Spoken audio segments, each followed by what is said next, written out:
Hi everybody, thanks for watching our channel. Please subscribe, like, share, comment if you like our content. We are just getting started and videos will become better with time. Last whisper of the Brujas. In the small town of Valle Oscuro, nestled amid the jagged mountains of Hidalgo, a shroud of desolation hung over the air. The townsfolk moved with a nervous diligence, especially as the sun began its descent behind the peaks. It was no ordinary fright that leered at them from the shadows. They enumerated their fears as if reciting prayers, the forgotten whispers of the Brujas. Every Friday, a deafening silence enveloped Valle Oscuro.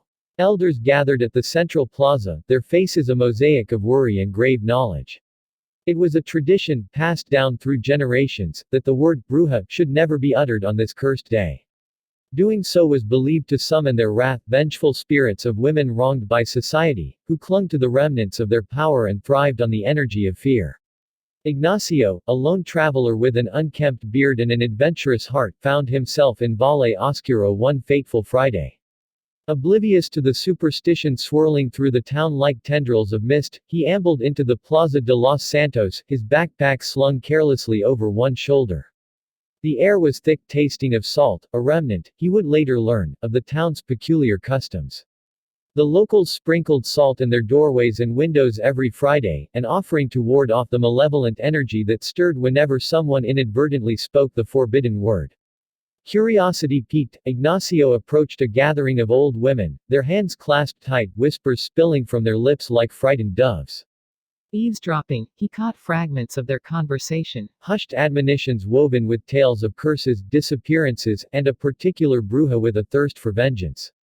The more he heard, the more the flickering candle of his enthusiasm ignited. ¿Qué es una bruja? He finally asked, breaking the fragile silence that enveloped the plaza.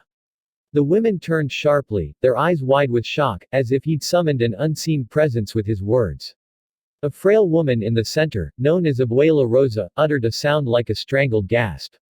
Ignoring their collective gasps, Ignacio pressed further, dismissing their nerves as mere superstition. Answer me. What is a bruja? He persisted, the word slipping through his lips again, dancing in the twilight like a chaotic flame. The wind shifted, and the temperature dropped sharply. Abuela Rosa spoke then, her voice trembling but firm. A bruja is not one to be trifled with, mi joven. Her magic is ancient. Those who invoke her name without reverence shall suffer her wrath. The other women nodded gravely, their gazes drifting toward the horizon, as if expecting a storm to roll in. Underestimating the fear in her eyes, Ignacio shrugged it off as a quaint folk tale. He had traveled across Mexico, met swindlers who claimed the sea was a liquid gold mine, and friendly folks who shared myths about La Llorona. This was any other story, a tale meant to entertain, not terrify. But the townsfolk began to depart, their collective energy seeping away like water through a sieve, casting furtive glances over their shoulders. Night fell, wrapping Valle Oscuro in a dark veil. An electric tension buzzed in the air. Unperturbed, Ignacio wandered deeper into the town and its dimly lit streets, seeking the elusive essence of the bruja. He felt her presence tugging at his mind, a whisper that beckoned him toward the outskirts, where the forest loomed ominously. As he stepped into the woods, a chill danced along his spine. Shadows mocked his every move, and the moonlight filtered through the leaves, casting eerie patterns on the ground. There, among the gnarled roots of an ancient tree, he fell upon an object glowing faintly, a silver locket, intricately etched with symbols he couldn't decipher. Ignacio picked it up, the moment vibrating with an unspeakable energy. In that instant, the atmosphere shifted yet again, and a soft whisper slithered through the air, a voice that caressed him like silk yet sent shivers down his spine. Release me. The command echoed, and the forest giggled with lost promises. Ignoring the warnings seeping from his bones, Ignacio spoke out loud, scarcely aware of the danger he provoked. What do you want? The tree creaked ominously, and from the depths of the shadows emerged a figure cloaked in tattered rags. A ghastly face turned to him, skeletal yet aglow with an ethereal beauty, a woman who seemed to wax and wane like a dying star in the night sky. Her hair, long and flowing like obsidian vapor, framed her haunting visage. I am Xochitl, she said, her words both a melody and a curse. A bruja imprisoned by the fears of this town. You have awakened me. Ignacio felt his heart race, a cocktail of intrigue and dread. What do you want from me? he asked, his earlier bravado quickly deflating. Freedom, she whispered, extending a bony hand. In the world, the fear of my name binds me. Speak it, and I shall return to where I belong. The enormity of her offer hung heavily in the air. A million warnings echoed in his ears, but temptation glimmered like a mirage. Try me, he said, and the word came out like sweet poison. Bruja. In an instant, the forest erupted. Nature itself reacted, branches twisted, and an unnatural wind raged, ensnaring Ignacio within its whirlwind. The ground trembled, and a cacophony of cries erupted from the depths of the trees. Shadows morphed and contorted into ghostly figures, the anguished faces of women tormented for their powers, lost to a world that cast them aside. Xochitl's expression shifted from eerie charm to furious wrath.